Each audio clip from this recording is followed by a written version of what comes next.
just talking about artists and musicians.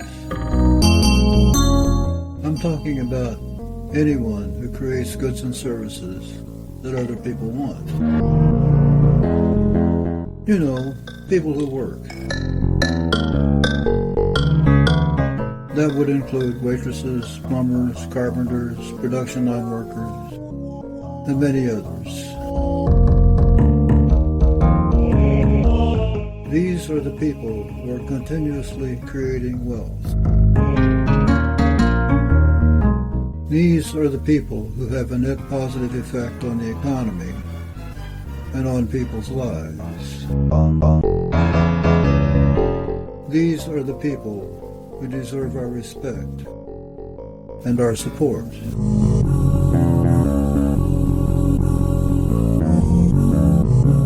Then we have the people who are mainly engaged in stealing the wealth that the creative people create. That would be bankers, politicians, lawyers, bureaucrats, and other deplorables. You get the idea. But we should always remember that a few of these people actually have a net positive social balance. Some of them create more than they destroy.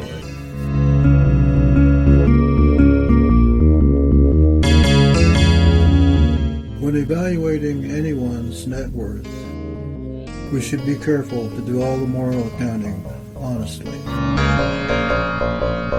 And we should account for all the details to the degree that we can. Everyone should always have a chance to thoroughly defend themselves.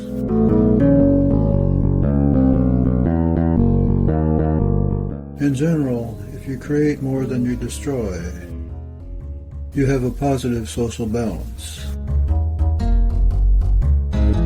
Otherwise, it would be a good thing for you and for everyone else if you'd clean up your act, support the makers, and do your best to gently reform the takers.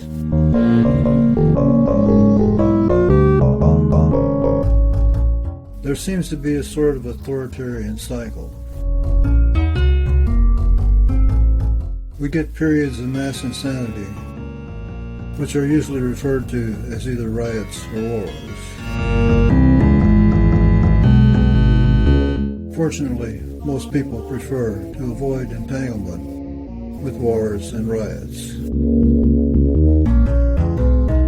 Mass murder and environmental destruction are not popular. Eventually, the excitement dies down and cooler heads prevail for a while.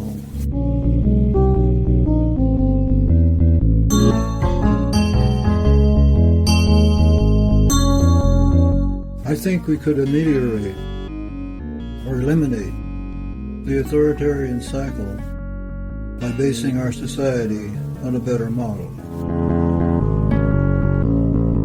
The lawfare model is neither scientific nor logical. The rule of lawyers has been failing us for at least centuries. A civilization based on the right of refusal is both scientifically and mathematically valid. A civilization based on the right of refusal is also logical from a practical, common sense point of view. If you don't like it, just say no. Honoring the right of refusal can reduce or eliminate most social conflict.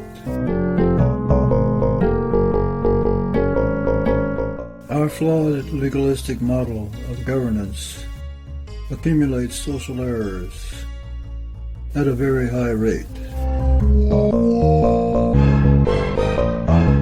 When enough social errors have been accumulated, we get wars and riots.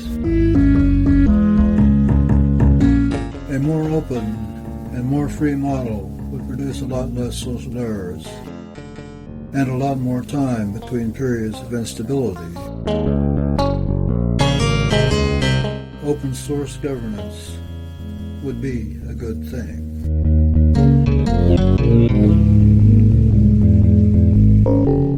It doesn't make much difference who wins the war. What makes a difference is who wins the peace. That would be the cooler heads that prevail.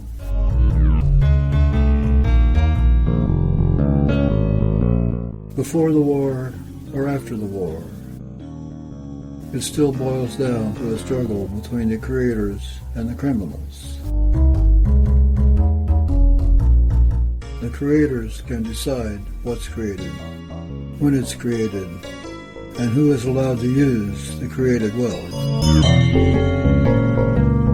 The criminals decide who to rob, who to kidnap, and who to kill.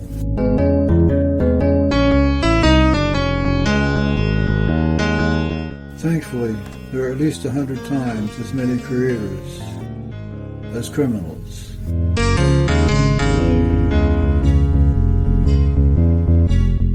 We could reduce the crime rate on planet Earth by 99%. Just get rid of all the governments and the crime rate goes down by 99%.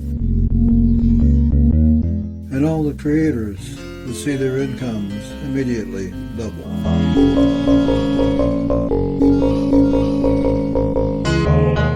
Just because we don't use coercive methods to fund governance doesn't mean we can't use non-coercive means to fund governance. If you're an armed robber, you can currently avoid guilt by calling it taxation. We need to put an end to that delusion. The use of euphemisms for analysis should be rigorously avoided.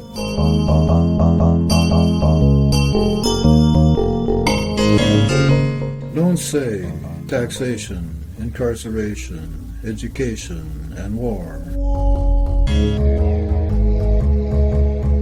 Say armed robbery, kidnapping, brainwashing, and mass murder. Freedom really works. Slavery really sucks.